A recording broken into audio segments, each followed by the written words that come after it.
Welcome to Murder with the Missus. I'm Darren. And I'm Amy, and today we're going to tell you about Lauren Agee. Don't forget to smash that like button and go and check us out on YouTube, Spotify, Apple Podcasts, Podbean, and Facebook. Like, share, subscribe, and don't forget to tell your friends. Do not forget to tell your friends. Don't. And we hope you guys had a really good Christmas. Yeah. Merry Christmas. Yep. And hope you guys have a great and happy and safe New Year's. Yes, I hope you were safe. Please be safe. Now, here is a listener request. Thank you. And you guys keep them coming. Yeah, please. Yeah, we love to hear about these. We do get requests. A lot of requests, actually. And it's to get the word out there. And this one right here is not a new one, but it is suspicious enough that it's still sitting unresolved. Or is it? Some say this was just a terrible accident. And most say that there's way too many unanswered questions for it to be ruled anything but suspicious. So let's get into it. 21-year-old Lauren sounds fun. Big into music and dancing, not just at home or in the car at stoplights, but in high school she was a member of the award-winning Hendersonville High Golden Girls dance team for all 4 years of school. And she got a dance scholarship to Bethel University. She did transfer to Vol State to study criminal justice. And she had a huge heart, love for others, always had your back, and stood up for the underdog. She was said to be spontaneous, full of life, and colored outside the lines. She was living in Hendersonville, Tennessee with her mom, Sherry, and her stepdad, Mike. He says Lauren was a Mustang, hard to put a bridle on. He had been in her life since she was 3, and she had just gone through the teenage years of sass, but they were in a phase of being friends now, so they'd got through the hard times, right to the good.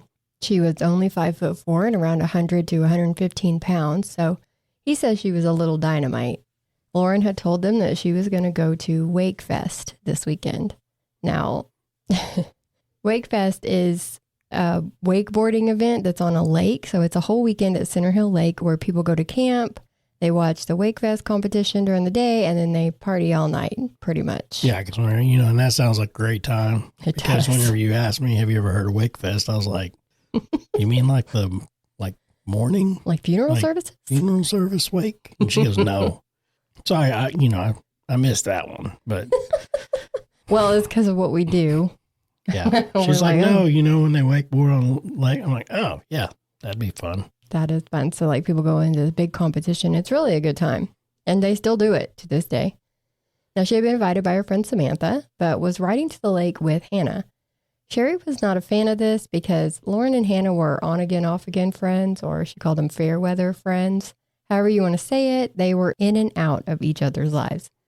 So Sherry was just needing to make sure that this was a good idea. Lauren assured her that there were other people there that she knew and that she would be staying in a cabin. They were going to be safe. All was good. And they were heading out Friday, July 24th of 2015. And Sherry was coming home when Lauren and Hannah were leaving for the lake. So they all stopped in the road and Lauren gave Sherry a hug goodbye. She even ran back and gave her a second one. Sherry obviously told her, be safe, have fun, all the things. Lauren had been seeing a man named Chase for about 8 months, but he was not going to Wakefest. He had other stuff to do. But the plan was for Lauren to come back on Saturday at about 6 because Chase had planned a party with some of his old friends and he was going to introduce Lauren to them. The girls get to Patesboard Marina and there's a bar there called Fish Lips. Goodness. These damn names of these bars.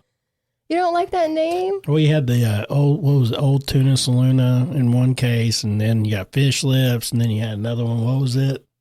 Richard Craniums. Craniums. Listen, you got to have a sense of humor. You're going to run a bar. Fish Lips. Oh, the names they come up with.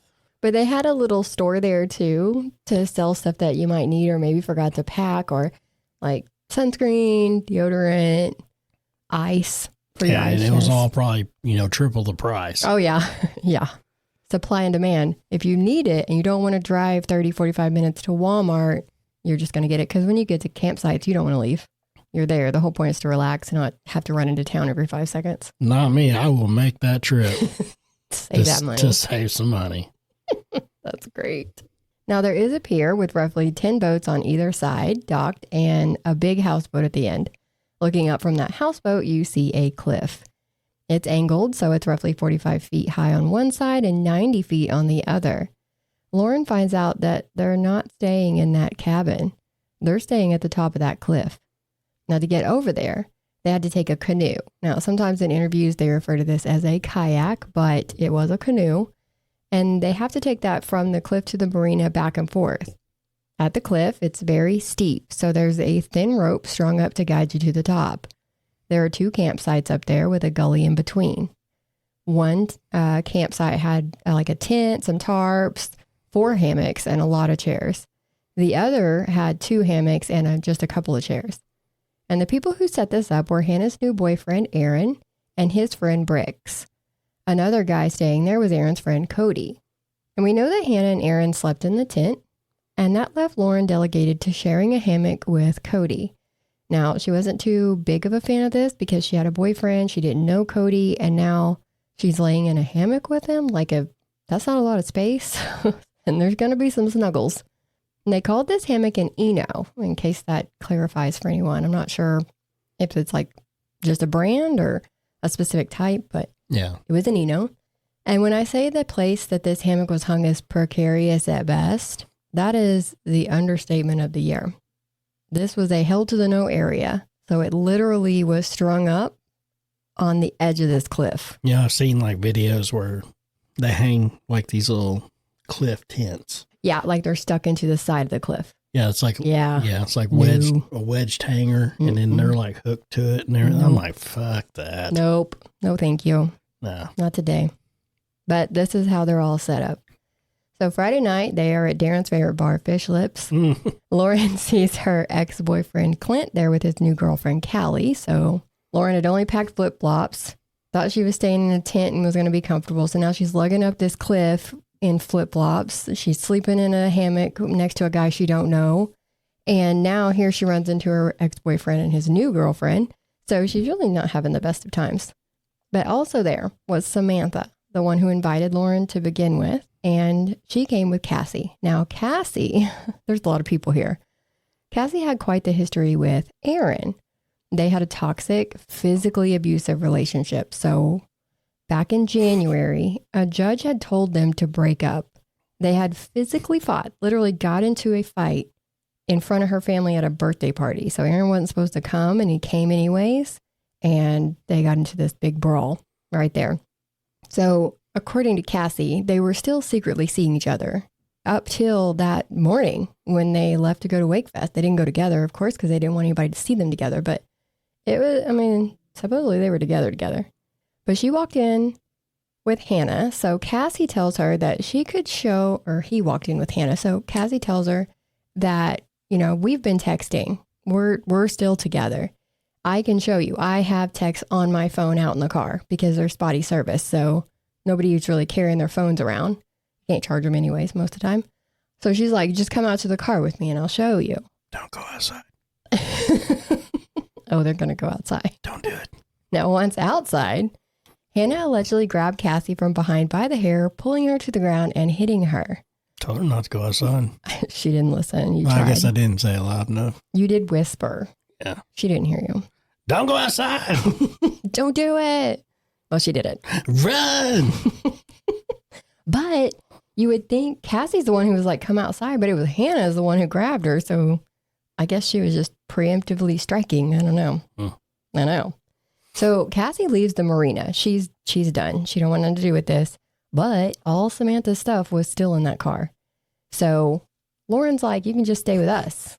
Come up here and stay with us. And she's like, well, they walked to the end of the pier and she's like, where are we staying? And she's like, oh, up there. And she's like, great. So it's important here to note that when they were on that pier, she's like, how are we supposed to get over there? And Lauren's like this. And she yells for somebody to come and get them. And someone yells back that they're going to be there in 7 minutes because that's how long it takes to row the canoe from the cliff to the marina. Now, the Wakefest competition was about 6 miles from the cliff. It is reported that Chris had a boat there and they took it to Wakefest on Saturday. At some point on Saturday when they got back, according to the cliff campers, Lauren did a cliff dive, but she hit her head and possibly knocked herself out for a few seconds. And she had bruises like all over her arms and stuff from it. She took some pain meds, just like over-the-counter stuff, from what's been said. And Samantha decided she was done. She's ready to go home. She had a kid at home and she wanted to get back to. And Lauren wasn't having a good time because this is just like not her weekend. And so she's like, you know what? I'm going to go with you. But she went to find Clint. And when Samantha didn't see her at 5:30 that evening, she texted Hannah and Lauren that she was leaving, even though she knew that they might not get the text because, remember, spotty service. But she wanted them to see it. Like, if you know how you don't have a signal and then you get a signal and it all comes through. She just wanted to let them know. And she told Lauren to let her know when she got home because she wasn't waiting anymore. Yeah. No, she definitely wasn't waiting around anymore. No, she was done. No. She was out. There was an off-duty cop from another county working security named Chris. He remembers seeing Hannah, Aaron, and Lauren at Fish Lips. And Chris, the camper, had passed out on the houseboat at the pier after he'd been drinking all day. But Lauren, studying criminal justice, ran up to Chris, the cop. She seemed more outgoing than the other two, according to him, but she was asking him all about being in law enforcement. He remembers them because of that, of course, and the fact that they had a 6-month-old German Shepherd puppy with them that we find out later was Aaron's emotional support dog. Her name was Virginia, in case you're wondering. We know that around 10 to 11 that night, Lauren texted her friend Jade asking her to come and pick her up. She wasn't having a good time, but that didn't end up happening. We know that she ran into some of Clint's family. That's the ex-boyfriend. They all got along, so she hung out with Evan and his mom in Fish Lips. At around midnight or so, Mom decided to call it a night and go back to her houseboat. She left her credit card with Evan to buy Lauren's drinks. Now, the tab was reportedly only about $35, including the tip, which was weird to me because with how expensive it is to go to the bar, well, they have like one drink. You should drink of water. Maybe two. Maybe two. Anyway, Lauren did ask if she could stay with them that night on the boat. And he said his mom wouldn't care, but Clint and Callie were staying there, so... Unless it was like bucket of beer night. I mean, I'm sure they had some kind of specials because of Wakefest. Yeah, I bet. But like I said, Callie and Clint were going to be staying on the boat too, so she decided she didn't want that either. So they all leave Fish Lips, and Lauren went down the pier while Clint, Callie, and Evan went up to the RVs to hang out with some other people. And there are some conflicting stories going forward. Hannah would go on to say that Lauren ran into Clint and he either pushed her away or walked away from her.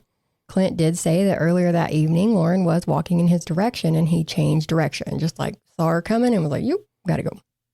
Then, leaving Fish Lips that night, she walked out with Evan, but that was as close as they ever got to each other. He said he never touched her and never talked to her. So he definitely didn't push her away. He definitely didn't, well, he did walk away from her though, I guess.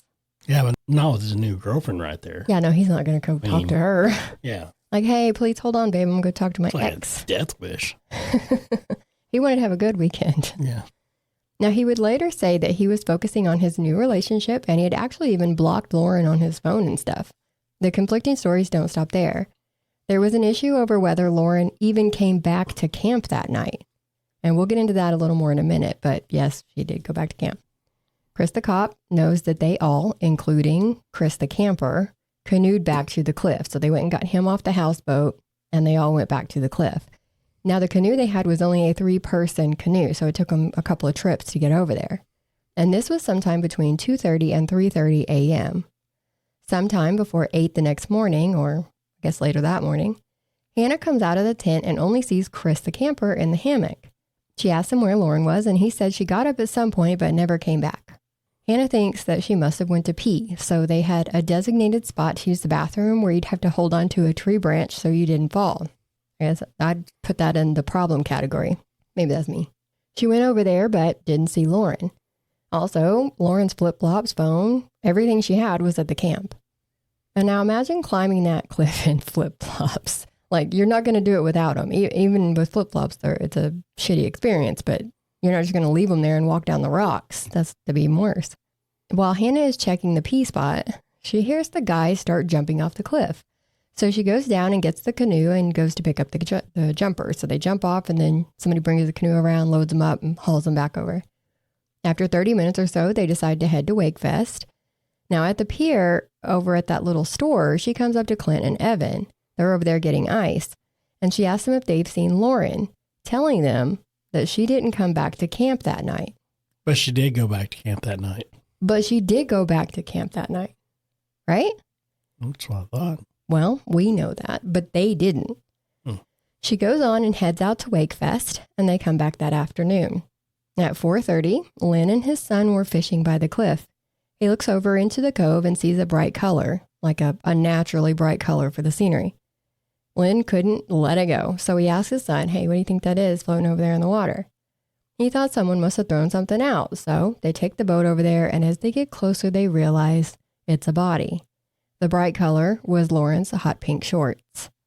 Lynn's first instinct was to help her, to get her out of the water, but his son is an EMT, so he knew. He told Lynn it was too late, and they didn't need to touch her. They went up and met the wildlife people and took them to the body, and then had to answer a few questions. Of course. Wow. Dun, That's dun, dun. crazy. That's crazy. Well, and now let's take a quick break for a word from our sponsors. We had a different ad idea the other day. But that all changed when we heard from someone who lives in an apartment and their washer went out. They went to the laundromat to do 2 loads of laundry, and it cost over $21 for 2 loads. That didn't include detergent and fabric softener. Plus, they had to lug a laundry basket up flights of stairs. Stop going through the hassle. Stop wasting money and go to My Laundry Solutions, the #1 choice for washers and dryer rental.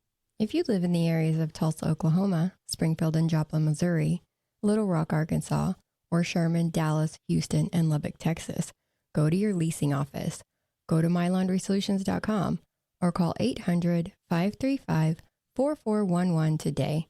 No credit check, free service, professional installation. And your account is available online. Leave the laundromat to Weird Larry and 3C. Don't miss out on great prices and great service. Yeah. My Laundry Solutions. Laundry Solutions. That was beautiful. That was awesome. Okay. So the police get there, and when they get to Lauren, 2 guys in a canoe came paddling up. It was Aaron and Chris. They asked the police if they found their friend. This stuck out to people who actually gave a shit because they're not really making a scene. Of course, anytime law enforcement is on the scene, people are going to pay attention. But them immediately popping up and being like, did you find my friend? What friend? What friend that's missing? You haven't reported a friend missing. When did she go missing? Oh, this morning? And then you went on to Wakefest? I'm sorry, I'm getting ahead of myself. The cops questioned the guys. They go back to the camp so they can show the cops where they'd been staying and so they can get their stuff. And there are pictures reportedly of Aaron and Hannah inside the crime scene tape. So the cops go up there and tape it off, but they're still letting these people into the scene. They take Aaron, Hannah, and Chris on the boat back to dry land. And Aaron reportedly tells the other 2 to shut up. Don't talk. He'll tell the story. So one of the cops asks what they're thinking about. And Chris says, I'm thinking about how I'm going to get that gun off your hip and get off this boat. Really? Yep. Oh, yes. Jackass. Yes. So if you weren't suspicious, guess what? Yeah. You are now. The initial talk with Hannah was audio recorded on Chris the cop's phone. I'm going to tell you exactly what I'm thinking. 100%. Yeah. And why are you not thinking about your friend? You're thinking about stealing a cop's gun and jumping off a boat? Why? I'm going to tell you exactly what my plans are. Who are you, Wade Wilson? Sorry, my bad. Now, this interview with Hannah is not an interrogation or anything official because Chris the cop has no jurisdiction here. Remember, he's from another county. But you can hear the confusion, I guess. You could say it's because in her words, she was hysterical. Like she says, I'm hysterical. But she says that Evan told her that Lauren said they had left her at the bar the night before, so she was going to go stay on a houseboat. And she said, I don't know if that was before or after I last saw her. So Chris said, but you canoed to the cliff together, right? And she says, yes. Well, wouldn't that mean that she went to the cliff, not stayed on a houseboat? I mean, come on. Exactly. It's like, what? Aaron said Lauren didn't come back to the camp at all Saturday night, so he didn't even remember canoeing back with her. Hannah would also say that Lauren left at 2 a.m. on a houseboat with some random guys. Nobody there says a houseboat left the marina at 2 a.m. and you can't really miss it. Houseboats are huge. And there's a bunch of people partying around there. So there's people everywhere. If you move your boat at 2 a.m, people's going to know. They're going to pay attention. Yeah, because usually they're not quiet. They're not quiet at all. And don't forget that all of Lauren's stuff is still at camp, including the flip-flops that she was wearing. Her phone, like all of her stuff is at the camp. Now, Chris the cop was one of the first people to the cliff camp after her body was found before they'd taped it off. He said Lauren's flip-flops were in front of a chair like she had just slipped them off when she sat down. Her zip-up hoodie was on the back of that chair. And this was at the campsite to the left where Lauren's hammock was. Later, when looking at the pictures in the police file, all of her stuff was lined up outside of the tent at the campsite to the right. So I guess when they were allowed to get their stuff, they also moved her stuff. So they wasn't treating it like a crime scene or anything. Oh, no. They might have like taped it off, but it was definitely not a crime scene. No. Good night. What would make you think that was a crime scene? Gosh, Darren. Dead body. Maybe that and all the different stories they're already getting. When they recorded an interview with Aaron days later, he then says that he last saw Lauren in the hammock. So originally he's like, she didn't even come back to camp. And then he's like, well, I went to bed. She was in the tent. So which one was it? He talks about her maybe falling off the cliff. He says that they had talked about her ex, Clint, and he told her that she reminded him of his crazy ex, Cassie. Now, Chris changed his story too. He then said that he had had sex with Lauren. So you really get nowhere with these stories except realizing that they're all lying. So we'll talk about the investigation and some other stuff that really sticks out. The medical examiner's report says that the death was caused by blunt force trauma. No question there. But it also says possible drowning. The manner of death was accidental. And this is just as bad as saying it was a suicide in these cases, because once you get that ruling, case closed. All done. Did she have water in her lungs? She had very little water in her lungs. She had no water in her stomach. And they say when you drown, you swallow a lot of water too. Yeah. So you're going to have water in your stomach and in your lungs. And also when people drown, their bodies sink. But she was floating. And this bothered Chris the cop. It still bothers him to this day. They say that she was dead before she went into the water. Had to be. The autopsy also showed her injuries, of course, but not all of them. They left some of them off. She had bruising on the front of her thighs, broken fingers, a broken nose. I mean, things you would expect to see if she fell off that cliff. But she also had hemorrhaging in her throat, what you see if someone is held down by the throat, not like strangulation. A sideways human bite mark was near her breast. A weird triangle shape, kind of at the bottom of the sternum, was there. It was kind of hard to see, but we've got some pictures where they actually darkened it, and you can actually see it. Her ribs were broken at the V area, but it said that that's probably what happened when they used a hook to pull her out of the water and then threw her onto the rescue boat. She had trauma to the back of the head that police talked about being indicative of her body weight falling on it. So there was spinal compression and that. So like if you fell on your head, you would see that kind because the weight of your body and gravity would come down. So that's what they're saying. Belief is that Lauren had a possible concussion from the cliff jumping incident earlier that day. And then her drinking, because of the blood alcohol level, it was like twice the legal limit. And they're saying that with those two things combined, it's more likely that she just was confused or discombobulated and fell off the cliff. Now, Chris the cop had told them that they needed to do a sexual assault kit. You see the weird bruising. You see the bite mark near her breast. He's like, you're going to need to do a sexual assault kit. If it was my case, I'm not trying to step on your toes, but you know, because in Tennessee, the cops have to request it. They don't just do it. Now, did the cops request it? I'm guessing no. No. The sheriff said Lauren was on her period and had a tampon in, so she couldn't have had sex. Really? That's what he said. I can't make that up. I've never heard of a tampon working like a chastity belt, and I haven't heard of it preventing a sexual assault ever in my life. I will say that it came out later that she was not on her period at the time. Keep that in mind. That was said by a private investigator, Sheila Wisaki. She did the podcast without warning. So if you want to deep dive on this case, that's a good place to go. She interviews all the people involved. She was involved in this journey since it started. And Lauren season is case number 1. Now, in a videotape deposition, DeKalb County Detective Jeremy Taylor talked about his 2-month investigation. That's how long they looked into it. He said he did not listen to the 911 calls from that day, so he obviously didn't interview the people who made the calls. When asked why, he said, "I just didn't." He did not know when was the last time she was seen alive because he could never narrow that down. He didn't talk to the people who had houseboats docked closest to where the body was found. He didn't look for anything at the campsite that could have been used as a weapon, like rocks or anything that may have had, blood on it.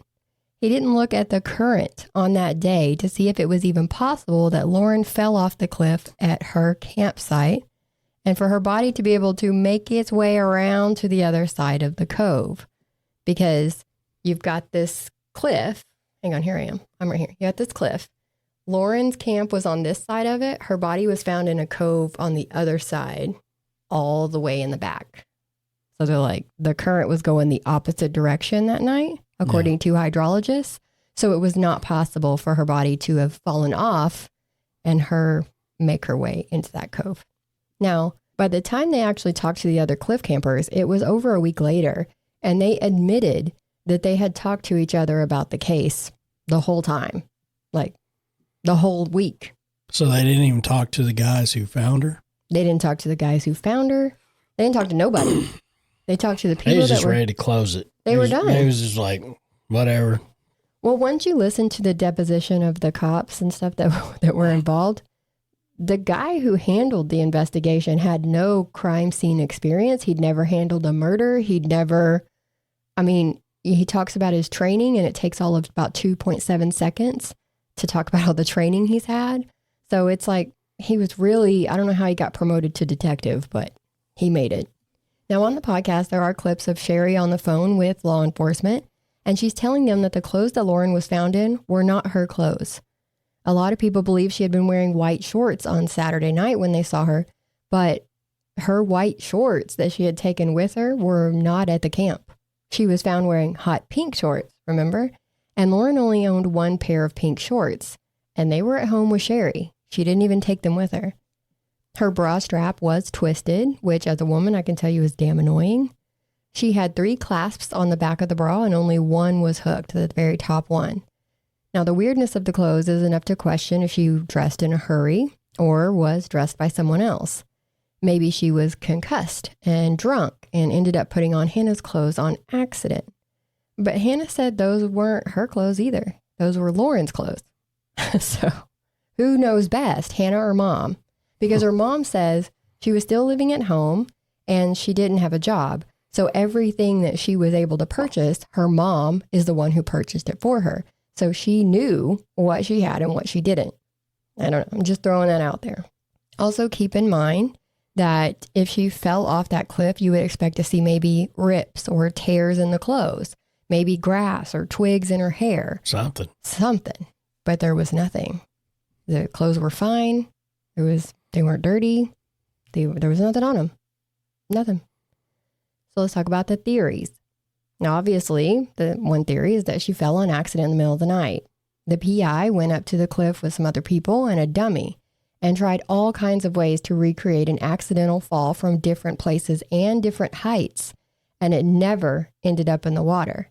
You would have to jump out, like when you're cliff diving, to actually hit the water after you jumped off the cliff. Now, I would expect that if she fell, also she would have yelled out. You know, if you're going to fall off a cliff in the middle of the night, you're going to yell something. Usually, fuck, if you're me. But you're going to yell something. And we know that they were able to yell up from the pier to tell people when to come get them from the cliff. So you could obviously hear that close. Now, had she yelled, you would think someone would have heard her. Yeah, But you would hope so. yeah, and maybe they did. But the cops never asked anybody. Well, no. And everybody who comes forward and says stuff, they don't seem to take it very seriously. So it's like, what do you want me to do? Another thing is the gully between the campsites. Remember I told you they were separated by a gully. The difference in height of these campsites is about 8 feet because of that gully. One theory is that she actually fell there, or that something happened on that cliff.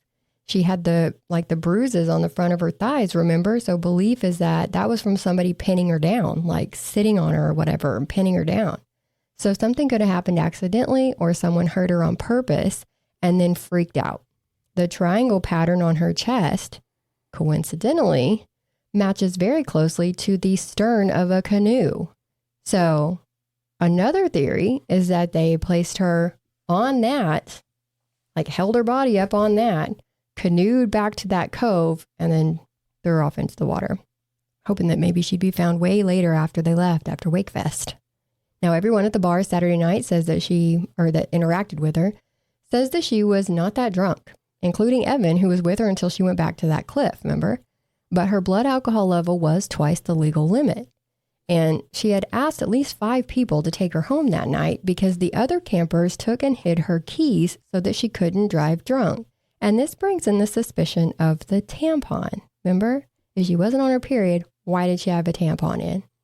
Well, some believe that maybe it was an alcohol-soaked tampon, right?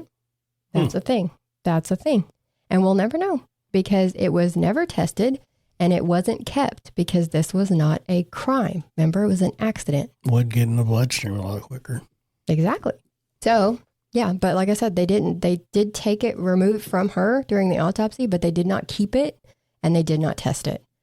So we have no idea and won't. Yeah. And another thing is that all her stuff is gone. The police processed her phone and her purse and turned it back over to the family. All of her clothes and other belongings disappeared and were never processed. Now on the 27th, so the day after Lauren's body was found, Chris the camper posted a picture on social media saying, Wakefest 2015 went pretty good this year. Met some new friends and that made it awesome. It's fucking people. He actually had a different, equally fucked up post and then changed it to that one, which is, it didn't get better, Chris. It didn't. When Chris left Wakefest that day, he called someone 6 times. But in his deposition, he couldn't remember who that was because it's way later now. Come to find out, it was a company that disposes of boats. Yeah. Hannah and Aaron moved to Florida right after this happened. They later got married and had a kid. The PI went to Florida and talked to Hannah. A man kept walking through while they were talking and even messed with the recording equipment. So you can hear like this noise on the recording when they're doing the podcast. And she says it's because he was messing with it. Now, this wasn't Aaron, but Aaron did end up calling Hannah. And you know when the phone is so loud on the other end that you can hear what that person is saying? Well, that's what they had going on. And she heard him tell Hannah to stick to the story. And when you read stuff on this, listen to the podcast, read articles, something is missing. Well, someone is missing. Back at the start of this case, I mentioned the name Bricks. He helped set up the camp, Aaron's friend. He also stayed at the camp all weekend, but he's not in any of their stories. But he seems to be there a lot. After Wakefest, he took off to the Bahamas. We know that. And he was the guy that was walking around while they were doing the interview for the podcast. And I'm pretty sure he's the one who told Aaron that the PI was there talking to Hannah, and that's why he called. And Aaron ended up showing up later before they were even done with the interview. Ooh. But the PI also got an anonymous tip that Briggs had something to do with Lauren's death and that the others helped cover it up. Is it weird that he was there all weekend and stayed with them, but, he's not in any of the stories? Not in any of the stories. Like nobody once says this guy's name or wait, where's your friend? No. Where's the other guy? They don't even bring him into the podcast till like episode 4 or 5. Or any other camper there saying, oh yeah, it was these guys, but there was one more. Yeah. I don't know his name, but there was another guy here. Instead, it's like they came into the bar. Who's they? It was Aaron, Hannah, Chris, and Lauren. Like it's always like, so nobody. Not till later. Oh. Yeah. They do end up, oh, well, Bricks, maybe, when they start asking about him, then they're like, oh, yeah, well, he did this or he did that. But yeah, for the first part of this, like they didn't even know that he existed. So weird. Another weird thing is that none of the campers came to Lauren's funeral.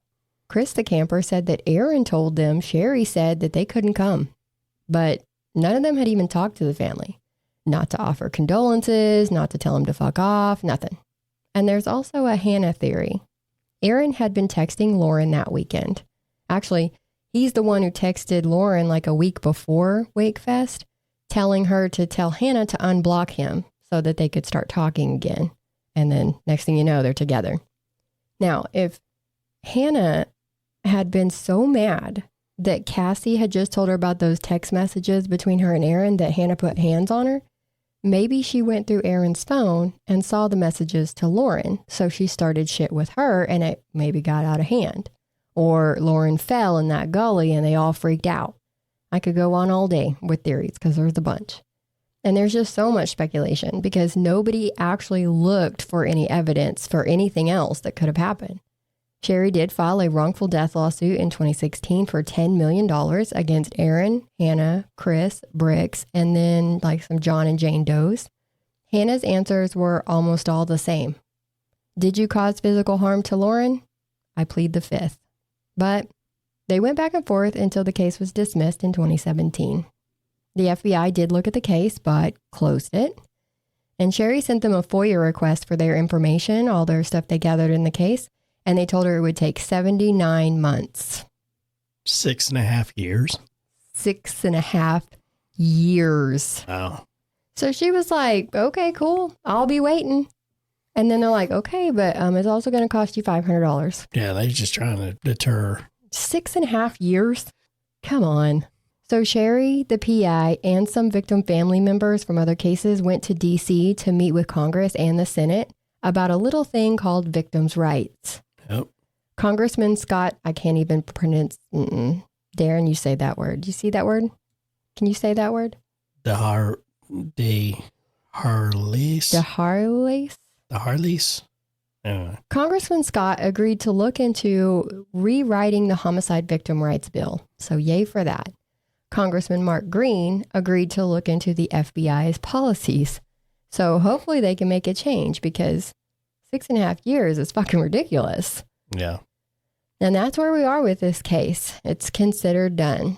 This is one that had heavy coverage like 4 or 5 years ago, but now not so much. And I think these cases are important to show that it's imperative to treat these deaths like a homicide until you prove otherwise. We've said it before. I'm a broken record. Maybe someday they will. They didn't even look to see if they could find where she fell off the cliff, or anything. The cops could not tell you. The sheriff, they're like, where did she fall off? I don't know. And they're like, well, they threw a dummy off of it and couldn't get its land. He was like, probably because they weren't throwing it off in the right place. And they said, okay, where's the right place? He's like, I don't know. Wow. Well, how do you know they're not throwing it off in the right place? I don't know. You didn't try. You didn't do nothing. Nothing. Good night. Anyways, that's Lauren's case. And I hope that they keep going because that's just too much. That's too much. Yep. Answers. Anyways, that was our first episode of the new year. Hey. It is our new episode. 2025, y'all. 2025. Hope it's going great so far. Yep. Your resolutions. But if you guys would like to contribute to Murder with the Missus, pod. Yep. Here is our info. This is to go and help other people.